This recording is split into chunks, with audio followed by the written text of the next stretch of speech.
Astrology में सूर्य जो है वो आत्मा का कारक होता है। तो वैसे अगर अपन एस्ट्रोनॉमी के हिसाब से देखेंगे तो सूर्य जो होता है वो एक स्टार है, तारा है।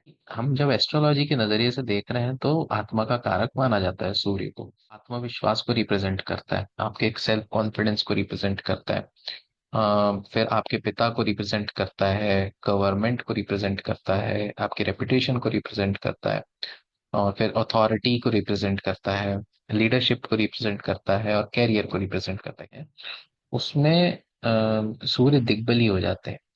तो इसलिए उस पर्टिकुलर हाउस को भी सूर्य रिप्रेजेंट करते हैं, और वो जो हाउस है वो उसमें एडमिनिस्ट्रेशन और अथॉरिटी स्टेटस ये सारी चीजें उस हाउस में आती हैं, और सूर्य भी वही सारे कारकत्व के साथ आपकी कुंडली में विराजमान होते हैं।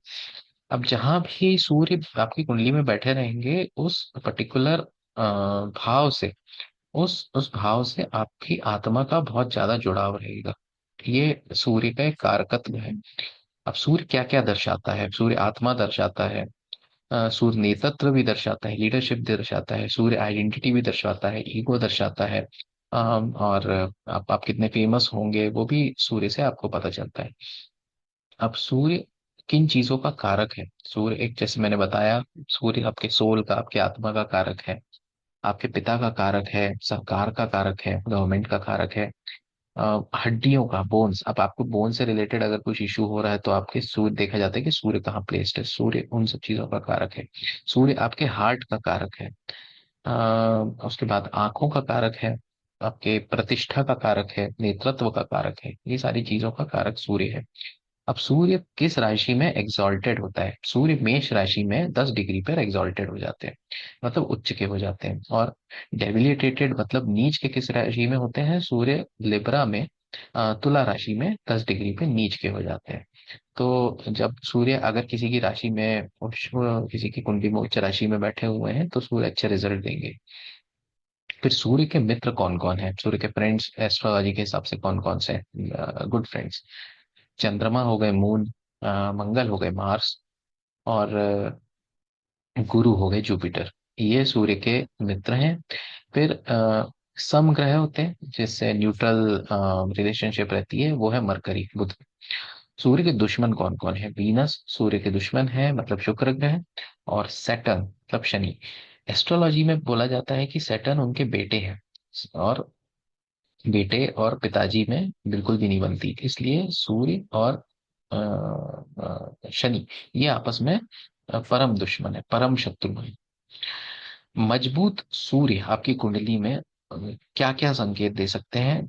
आपके अंदर अगर बहुत अच्छी लीडरशिप क्वालिटी है, आपका कॉन्फिडेंस बहुत अच्छा है, आप बहुत प्रसिद्ध हैं, आपके पास अगर लीडरशिप है तो मतलब लीडरशिप के तरीके से अगर देखा जाए, आप बहुत अच्छे लीडर हैं तो आपको उतनी पावर भी होगी आपके पास में, है ना। फिर लीडरशिप क्या लेके आती है? पावर लेके आती है, रिस्पेक्ट लेके आती है, कॉन्फिडेंस क्या लेके आता है? सक्सेस लेके आता है। अगर बहुत अच्छा कॉन्फिडेंस है, आप किसी भी काम को बहुत कॉन्फिडेंस के साथ कर रहे हैं तो आपको सक्सेस मिलेगी।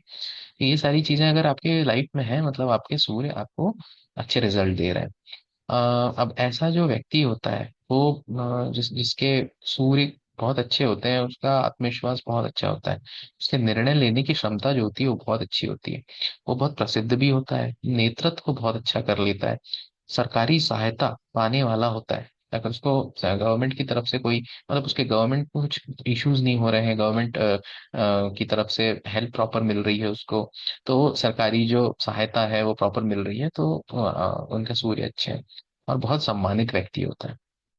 अब कमजोर सूर्य वाले कौन कौन होते हैं?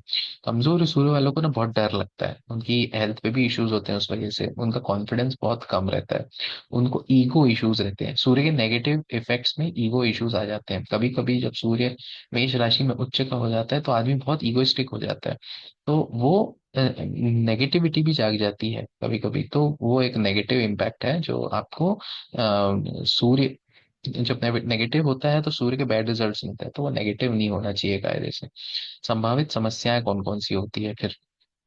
आत्मविश्वास की कमी, पिता से दूरी हो जाती है अगर सूर्य आपका कमजोर है तो।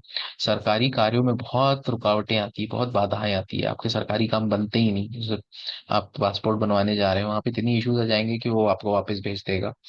तो ये एक एग्जाम्पल। उसके बाद आपको रिकॉग्निशन नहीं मिलती, पहचान नहीं मिलती अच्छी, फिर आंखों से और आपके हृदय से जुड़ी हुई कुछ समस्याएं आपको हो सकती है।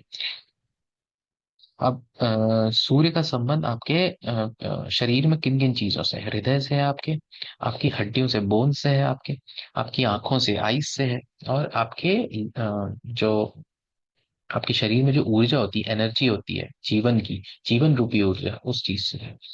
फिर सूर्य के पेशे, मतलब अगर आपका सूर्य बहुत अच्छा है तो आप किन किन चीजों में जा सकते हैं? आप गवर्नमेंट के हाई अथॉरिटेटिव जॉब्स पा सकते हैं, जैसे आईएएस हो गया, आईपीएस हो गया, पॉलिटिशियन बन सकते हैं आप।